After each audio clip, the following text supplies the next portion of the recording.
Right now in WRAL News, our team coverage of the Pope's momentous visit continues. The Pope has left the island. We're going to take a look at the impact his visit has had on other religions here in Cuba. And David Crabtree reports live from our nation's capital as the Pontiff visits the U.S. for the first time. Live from Raleigh, WRAL News starts right now. He is finally here. Pope Francis arrived in the United States just around 4 o'clock. We showed you these images on our 4 o'clock news on Fox 50. The Pontiff was greeted with hugs, cheers, and applause. Hello, I'm Gerald Owens in for David Crabtree. And I'm Deborah Morgan. As you know, WRAL is traveling with the Pontiff. New at 5, live team coverage from Washington, D.C. and Cuba, where His Holiness just wrapped up a 5-day visit. The Pontiff thanked Cubans for the warm welcome and met with faithful followers before leaving the island for a flight to the U.S. President Obama and the First Lady greeted Pope Francis at Joint Base Andrews about an hour ago. WRAL's David Crabtree is live tonight in our nation's capital. David? Deborah, thank you. It's an amazing scene here in Washington, and as I have seen in other cities where there's been a papal visit, it is exceedingly calm in a city that's normally filled with chaos. People were ready for Pope Francis to get here, and he is here. People from all across the country have made their way here, including many from the Triangle. We're going to introduce you to a couple this evening who had made their plans to be in Philadelphia to be at the National Mission and National Conference on Families long before they ever knew there would be a papal mass. Yes, it's rare to have the Pope in our country. Meet Joe and Yvette Zanini, cradle Catholics married 47 years. They're thrilled just to anticipate the papal mass and the World Meeting of Families. And the glory of men and women is the capacity to love as God loves. And nowhere and rarely is it found more, the love found more intimately than in the family. The Zaninis are members of St. Thomas More Catholic Church in Chapel Hill. They love their church and, like so many others, have a great admiration of Pope Francis, in particular, his heart for humanity. His caring for those that are hurting and his wanting to share God's mercy so that we can have a better world. The trip to Philadelphia for this couple isn't without an investment of time and energy and money, yet that doesn't matter. And while they're standing in the midst of more than 1 million of their Catholic brothers and sisters, Joe and Yvette Zanini will bring this special offering. The Pope is not what I can get from him, but what I can give him, and in a very humble way, is our presence, being there with another 1.5 million people. And I think for us, in terms of realizing that, it's a minor sacrifice, but being there, the gift of our presence, we think is important. The Pope has a very quiet night planned this evening. No official functions until tomorrow. Of course, he has a packed day tomorrow, including that Mass that's going to be at Catholic University, where about 15 to 20,000 people at least are expected there. And we're going to be seeing those great pictures of the Pope coming off the plane this afternoon, being greeted by the President. But I think this shot, take a look at this. This is the most telling shot we have seen all day of this very humble man known as Pope Francis. Surrounded by Secret Service, surrounded by limousines and Suburbans, there he is in a Fiat with a license plate that says VC1 for Vatican City 1. If there's any picture so far that tells of who this Pope is and who he is not, I truly believe it's that shot of him leaving and waving to this crowd and that tiny black Fiat. As we saw him with that infectious smile, we also saw a 78-year-old Pope that looked a little tired. That's understandable. He spent the past 5 days in Cuba before coming to American soil. Also in Cuba has been WRAL's Leila Santiago, who joins us now live from Havana. Leila. David, the word of the day here has been hope. You ask any Cuban what they took away from that 5-day visit from Pope Francis, and that is what they will tell you. This coming from people who not too long ago could not express their religious beliefs. In a country once considered an atheist state, many cathedrals are still standing. In fact, churches, synagogues, various religions can be found on the island.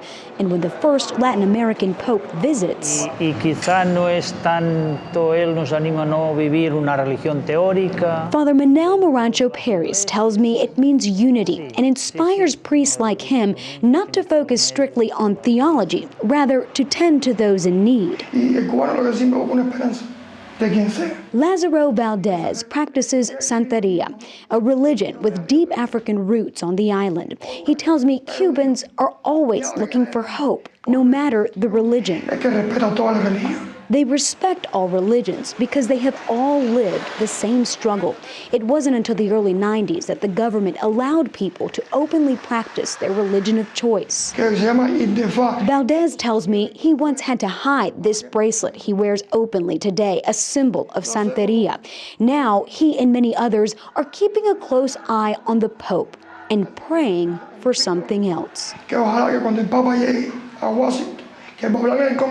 Maybe when the Pope speaks to the U.S. Congress, he tells me, our problems on the island will be solved. Es una persona muy querida realmente en todo el mundo. He is loved all over the world, according to the priest. And the love isn't just coming from the Catholic Church. And you heard the man in our story say he was hoping that the Pope would bring up the embargo when speaking to Congress. Just in the last hour, Pope Francis has said that he will not be pushing that issue in his speech to the U.S. Congress. So, of course, many will now have to wait and see what he will talk about. Deborah? Layla, so much ceremony surrounding the Pope's visit. What is life like in Cuba today now that he's gone? Is life just back to normal? You know, I think a lot of people themselves here are waiting to find out the answer to that very question. I spoke to one priest this week who said when Pope John Paul came, after he left, it was okay to be Catholic. They were hoping that now, when Pope Francis comes, it would give the Cuban people the ability to be proud to be a Catholic. But I don't think anyone really knows the answer to that question. I think that will be a matter of time. Deborah? We shall see. Layla Santiago live in Havana, Cuba. Thanks for this live report. Our coverage of the Pope's momentous visit to the United States continues tonight at 6 o'clock. Bishop Michael Burbidge is in Washington, D.C. tonight, preparing for a personal meeting with Pope Francis. David Crabtree talks with Burbidge and has his story new at 6. In other news today, a developing story in Iredell County. One person was in a shooting at an elementary school in Statesville. Around 3 o'clock, shots were fired outside the building, but still on school property. The victim and the shooter haven't been identified. Investigators say this appears to be a domestic situation involving a man and a woman. School was already dismissed for the day, but the building was briefly put on lockdown. This investigation is just getting started. We will monitor the situation and bring you any developments on TV and on WRAL.com. A Durham County deputy is recounting how he saved 2 young girls from a lake after their father tried to drown them. Deputy David Erb lives in the apartment complex where the lake is located. He says he was called Sunday night to help with a disturbance. When he showed up, he says he was alarmed to see a 3- and 5-year-old in danger. I saw one kid above water crying, and then I saw another one who was completely submerged in water. So I dropped some of my equipment and I immediately just ran in to the water and grabbed both of them and brought them to dry land. In a chilling 911 call, we hear the girl's father admit trying to kill the girls. He said it was because Child Protective Services was trying to take them away. Police say he also tried to kill his 7-year-old son, but his son escaped. A Florida man will spend at least 3 years in prison for trying to sell a gold bar stolen during a heist along I-95 in Wilson. He was trying to sell that gold bar at a pawn shop. Miguel Bover pleaded guilty to extortion in July and learned his sentence today in Miami. Authorities say Bover was not involved in the March robbery in North Carolina. 275 gold bars valued at nearly $5 million were stolen during an armed robbery. No one has been arrested. The truck traveling from Miami to Massachusetts had broken down on the side of the highway at the time. Rowan County deputies are trying to figure out who damaged dozens of headstones. Nearly 40 graves were knocked over at St. Enoch Lutheran Church Cemetery. Church members say the vandalism likely happened at the end of the last week. Deputies have not identified any suspects. It's still not clear who is responsible for the Verizon and Time Warner cable outage yesterday. We know that construction workers accidentally cut a fiber line, causing the outage, which lasted almost 7 hours, but we don't know what type of work they were doing. We reached out to Verizon today. A company spokesperson said the issue was resolved and declined our request for an on-camera interview. On Wall Street, stocks closed in the red. The Dow dropped 179 points. The Nasdaq slipped 72. The S&P 500 ended the day down 24. The cost of health care could be going even higher for people with United Healthcare and Humana. Both companies have asked the state for another rate increase. United's request went from 12.5% to 20.4%. Humana initially asked for an 11.3% rate hike. That company now wants an average 24.9% increase. Blue Cross Blue Shield recently did the same, citing rising medical expenses associated with the affordable health care. The increase would only impact those who get insurance from the Federal Health Exchange. The North Carolina Department of Insurance is expected to make a decision on the rate request by next month. Just ahead, the one question you can ask your doctor to avoid receiving a misdiagnosis. Several people are forced to leave their homes after an early morning crash involving a tanker truck. Also ahead, new details about the deadly crash and why it took so long to clear the scene. And an apology from Volkswagen's CEO, what the company is planning to do about the emissions scandal. Greg? All right, Gerald, over the course of the last couple of days, we've had some in and out clouds around the area that have been non-productive. The clouds coming later this week into the weekend look like they could be very productive. We'll talk about that in more detail coming up. 5 on your side, standing up for you on WRAL News. Coverage you can count on. Boy, more trouble today for Volkswagen. And this is going from bad to worse. 5 on your side's Monica Liberty is here with information about a criminal probe by the federal government. Monica? Yes, this is the move by the Justice Department, and as you would expect, it is related to that emissions scandal.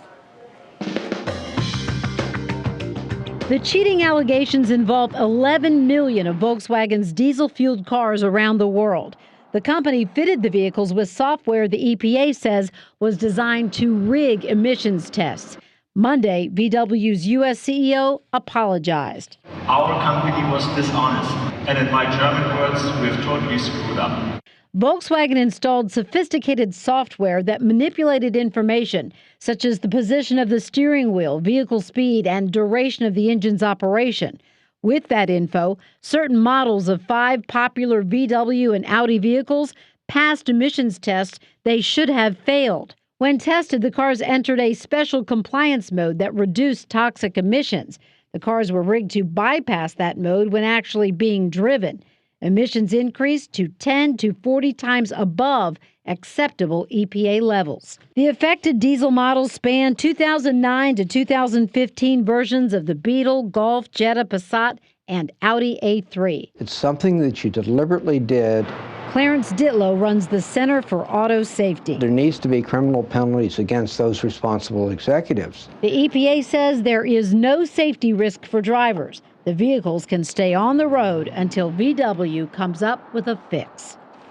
Now, Volkswagen says it set aside more than $7 billion for a fix and to deal with the fallout of that. But the carmaker could face billions more in fines. I have heard to the tune of more than $35,000 per vehicle. And the stock has plummeted already. It will continue to plummet as we learn more about this. A lot of people are saying, what in the world is going on with all these car makers? Like, well, yeah, what are you thinking? And the response was lacking. Yeah, very. Yeah, we screwed up. Okay. Yeah, that's at a minimum lacking is one way to put it. Thanks, Monica. You bet.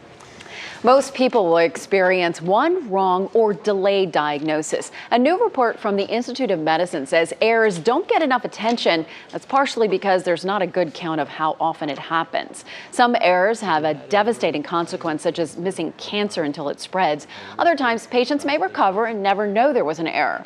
The report says improvement requires better teamwork and communication between health providers.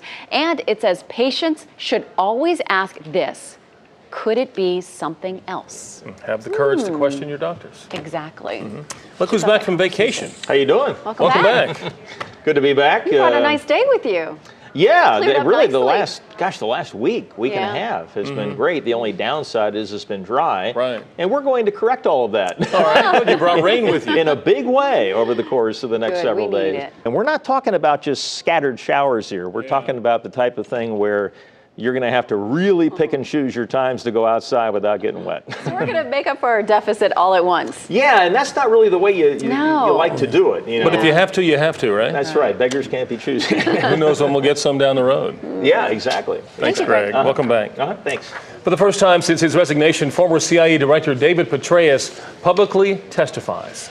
I think it is appropriate to begin my remarks this morning with an apology. Coming up, why the retired Army general felt the need to apologize again for his extramarital affair. Plus, Fayetteville police say they've destroyed more than 300 rape kit cases that contain DNA of possible suspects. So how are they going to solve those crimes? if you were charged a service fee at a Charlotte hotel during the CIAA tournament, time is running out to get your money back. Customers have until October 4th to file for a refund from Ritz-Carlton. The hotel added a 15% service charge to purchases in the lobby and the bar during the tournament. The hotel agreed to repay the money and will donate $75,000 to the CIAA Scholarship Fund.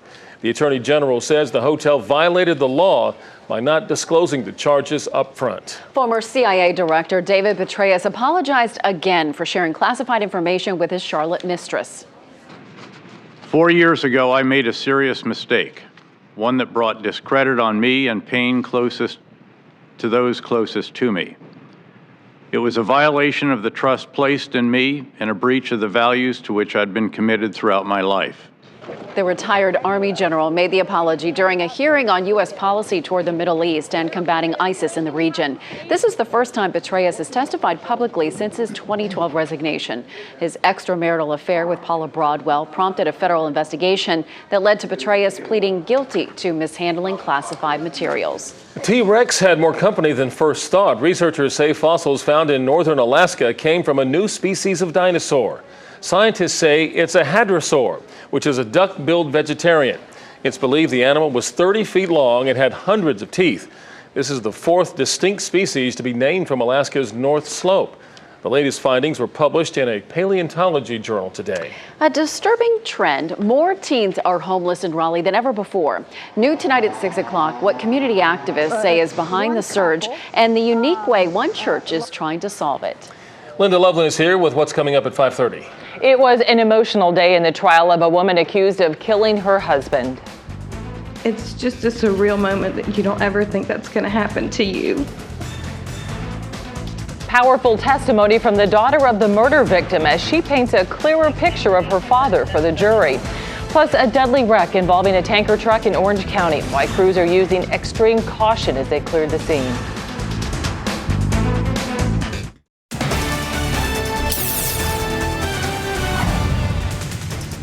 Right now on WRAL, a deadly crash involving a tanker carrying thousands of gallons of flammable liquid. It took several hours to clear the scene of the crash. Thanks for joining us. I'm Linda Loveland. And I'm Gerald Owens. One driver was killed in that crash near Hillsboro. A sedan collided with the tractor trailer carrying propane.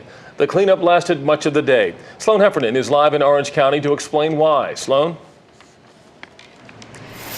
It has taken so long, and crews have used extreme caution because the tank involved in the wreck, which is now on the back of that tow truck, was hauling 96,000 gallons of propane, liquid propane. There was a small leak this morning, but crews got it under control. The driver was heading to Virginia after filling up the big tank in Apex when he was hit by another driver.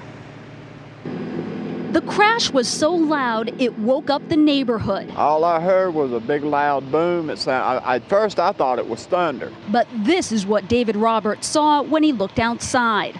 A wrecked car on his front lawn and a tanker truck on fire about 100 yards away. So I started walking towards the truck, and then I seen that it was a propane tanker, and I didn't get no closer. By the time emergency crews arrived, it was too late. The driver of the truck had died. The driver of the car survived. He is now facing charges for causing the deadly wreck. Investigators say he ran a stop sign at Sawmill Road and hit the tanker as it traveled through the intersection on Highway 86. This is a very dangerous spot, and sometimes people don't respect or just don't see the stop sign being right there. And we actually have a lot of accidents right here at this intersection. It's a 45-mile-an-hour speed zone through here, and people are they don't know what 45 mile an hour is. The state needs to put a four-way stop light or something. Highway 86 remained closed for most of the day as crews worked to clean up the crash. Emergency crews evacuated homeowners in the area as a precaution, as the tank filled with thousands of gallons of liquid propane was delicately turned right side up. My prayers go out to both families, especially the truck driver. You're looking live now at the cab of the truck, and there's not much left of it. It exploded after the wreck, and there was a huge fire. The name of the driver who was killed in this wreck has not been released. We do know that the truck belonged to Keenan Transportation of Apex. The driver of the car is 34-year-old Taurus Hairston of Virginia. He will be charged with misdemeanor death by motor vehicle. He'll also face a charge in conjunction with running the stop sign as well as driving with a revoked license. We did some checking and found that he has been charged with driving with a revoked license before, as well as a prior drug conviction. Back to you. Such a horrific scene. Sloan Heffernan, live in Orange County. Thanks. One person is dead and 2 others hurt, including an 8-year-old boy, following a shooting in Halifax County. It happened overnight on Mills Road in Hollister. The sheriff's office says Jimmy Harrison Jr. shot the boy and a 34-year-old woman, then killed himself. The boy is expected to be okay. The woman ran to the next-door neighbor's house for help. And she was bleeding. She got shot in the head. She got shot in her stomach, and her 8-year-old had got shot in his hands. And that's all basically what I seen, and she had blood everywhere. The female victim has not been identified, but deputies say she was flown to the hospital. Investigators say 2 other children who were in the home are safe. Police in Virginia say a former state senator's son fatally shot another man and led authorities on a chase before taking his own life. Investigators say 36-year-old Todd Houck shot and killed a man at a motel in Carolina County, Virginia. The victim is identified as Jeremy Gift. Police say Houck then abducted a woman and led police on a chase on I-95. Police say Houck stopped after he struck a police cruiser and fatally shot himself. Houck is the son of former state senator Ed Houck. The state rested its case against Joanna Madonna today, but before they did, we got a new picture of the murder victim. That picture painted by his daughter during emotional testimony. Amanda Lamb has been following this case. She joins us from the control room with what the daughter had to say. Amanda? You know, Gerald, up until now, we only had Madonna's side. She talked about the fact that she said her husband was abusive, that he was a drinker, that he was doing drugs. But today, his daughter took the stand and she told a very different story. She said he was a doting grandfather, a happy man, a kind man, someone who didn't deserve to be killed. Here's 64-year-old Jose Perez with a smile on his face, something his daughter, Vanessa Gant, said was not unusual. Oh, he was always a happy-go-lucky. It didn't matter what it was. He would just go on with his day, and he always would find a solution to a problem. He was always very optimistic. Gant testified her father, a disabled Vietnam vet, adored her children, was never violent, and was active in AA, even helping others stay sober. He kind of walked me through a lot of the difficulties I was having at the time. On the night he died, Gant testified she got a text from his phone saying he was headed to Florida, and one from Joanna Madonna saying her father was drinking and using drugs. That was not his character at all. That was not him. The next day, a detective told her father was dead. It's just a surreal moment that you don't ever think that's going to happen to you. And all I could think about was my children. Detective Darcy Weaver gave the news to Madonna. Did you ever see any tears? I didn't see any tears. Weaver said Madonna immediately told her she'd called an attorney. That's odd because her husband's dead and she's calling an attorney. I mean, it just made me think that, perhaps she had something to do with it. But Madonna did talk, claiming her husband was drinking and cheating on her and had left with a suitcase the previous night. It seemed odd that you were finding out your husband was dead and that you were mad at him. Now, late this afternoon, before the defense started presenting its case, they did announce that Madonna will take the stand on her own behalf, and that could happen as early as tomorrow, Gerald. Thank you, Amanda. Residents opposing the proposed Durham Orange Light Rail Transit meets tonight. The NC-54 Transit Impact Committee plans to present research gathered over several months. The 17-mile light rail line would serve stations between UNC hospitals in Chapel Hill to Alston Avenue in Durham. Some neighbors are concerned the light rail would add to congestion. Tonight's meeting is in Chapel Hill starting at 7.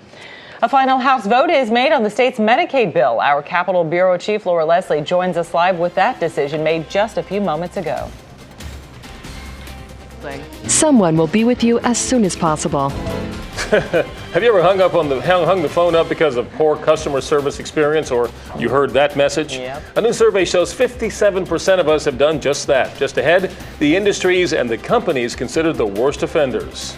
And new at 6, growing concerns over the number of homeless youth in the Triangle. What's fueling the surge? And hear from a young and expecting couple about the harsh challenges of living on the streets.